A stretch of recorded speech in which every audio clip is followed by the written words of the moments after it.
There is a debate happening right now about a project that could reshape the Philippine economy, and it has become almost impossible to follow. One side is spreading claims that are demonstrably false. The other side is dismissing legitimate concerns as fake news. And a great deal of what is being argued about with total confidence is simply not knowable yet, because the plan does not exist. So today we are going to do something different. No side taking. We are going to sort the Pax Silica debate into three honest categories. What is actually false? What is legitimately concerning? And most importantly, the category almost nobody mentions, what nobody knows yet. Because that third category explains everything about why this argument has become so heated. Let us start with the claims that are actually false, because clearing these away is necessary before any serious discussion. The first claim is that the United States will own New Clark City. That is false.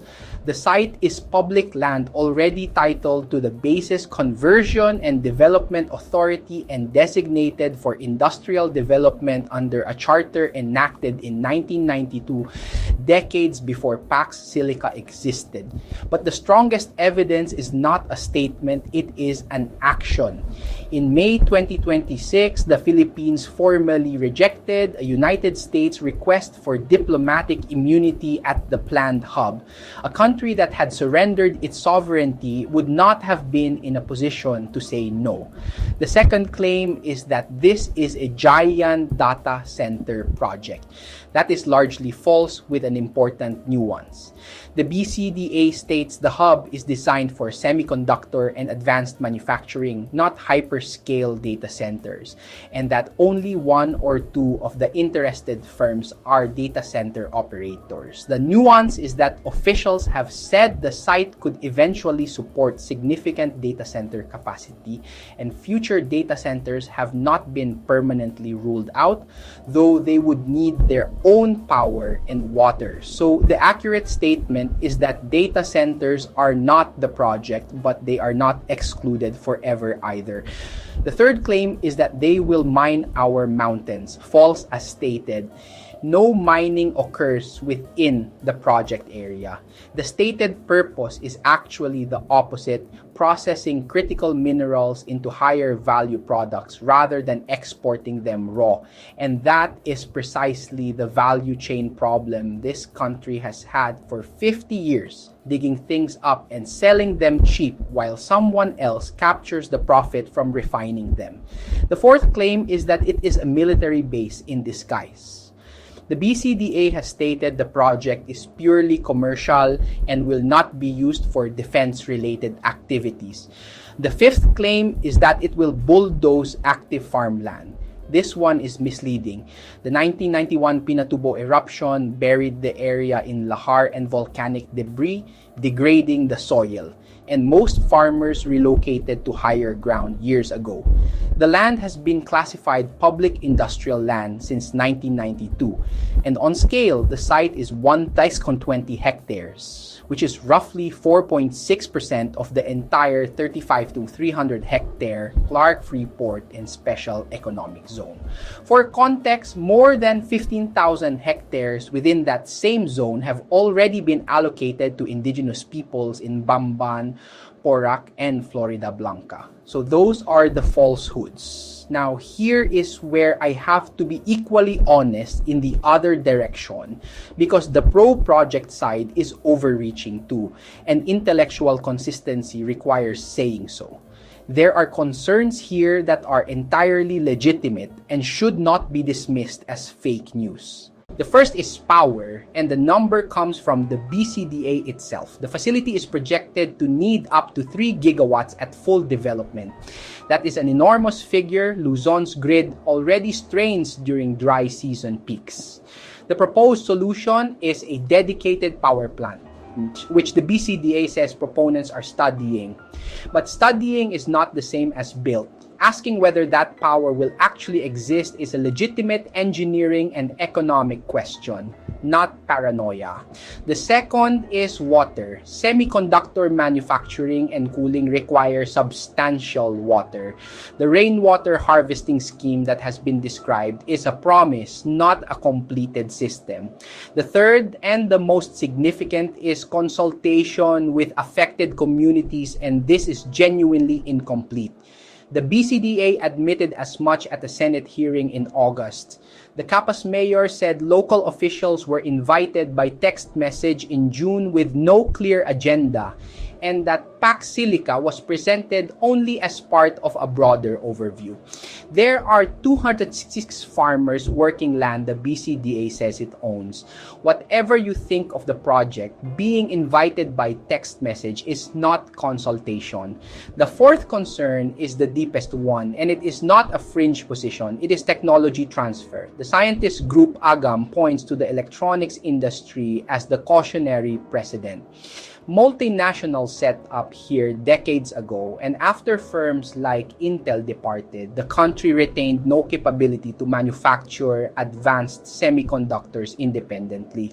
Without explicit binding technology transfer provisions, this project could repeat exactly that pattern.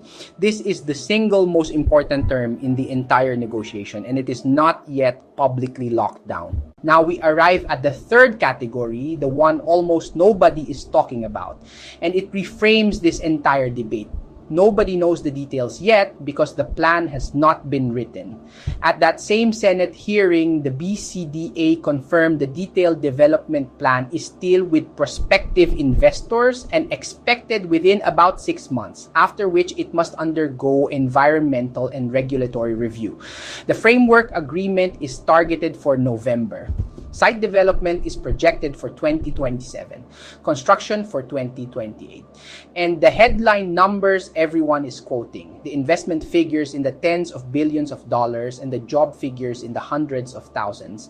Those are projections at full development, not signed commitments. The government has also confirmed it will provide the land but will not finance construction. So read that carefully. People are arguing furiously on both sides about the specific details of a plan that does not exist yet. And that brings us to the actual lesson here, which matters far beyond this one project. Misinformation did not appear from nowhere. It filled a vacuum. When a project of this magnitude is announced before consultations are complete, before the plan exists, and before the terms are public, rumors do not spread because Filipinos are gullible. They spread because uncertainty always gets filled by something.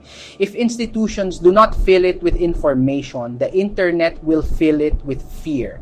That is why the response to bad information cannot simply be to call it fake news.